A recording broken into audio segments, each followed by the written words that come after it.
ഇന്നൊരു സിമ്പിളായിട്ടുള്ള breakfast recipe നോക്കിയാലോ. ആദ്യം ഫ്രൈസ് ഗ്രില്ല് ചെയ്യാനായിട്ട് വെക്കാം. അൺസോൾട്ടഡ് ആണെങ്കിൽ കുറച്ച് ഉപ്പ് കൂടി ഇട്ടേക്കണം. നെക്സ്റ്റ് സ്റ്റെപ്പ് എന്താണെന്ന് വെച്ചാൽ നമ്മുടെ കയ്യിലുള്ള വെജീസൊക്കെ സ്ലൈസ് ചെയ്തെടുക്കുക. ഞാനിവിടെ എടുത്തിട്ടുള്ളത് ക്യാബേജും ക്യാരറ്റും ഒനിയനുമാണ്. ക്യാബേജും ക്യാരറ്റും ബോയിൽ ചെയ്തിട്ട് യൂസ് ചെയ്യുന്നതായിരിക്കും കുറച്ചുകൂടെ ടേസ്റ്റ്.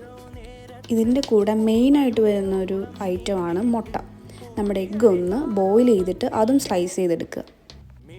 അടുത്ത എന്താ, ഇതെല്ലാം കൂടി അങ്ങ് മിക്സ് ചെയ്തെടുക്കുക. ആവശ്യത്തിന് ഉപ്പ്, കയ്യിലുള്ള സോസസ്. ഞാനിവിടെ എടുത്തിരിക്കുന്ന മയണൈസ് മാത്രമേ ഉള്ളൂ. വേണമെങ്കിൽ കെച്ചപ്പ് യൂസ് ചെയ്യാം, പെപ്പർ യൂസ് ചെയ്യാം, ഗാർലിക് പൗഡർ യൂസ് ചെയ്യാം.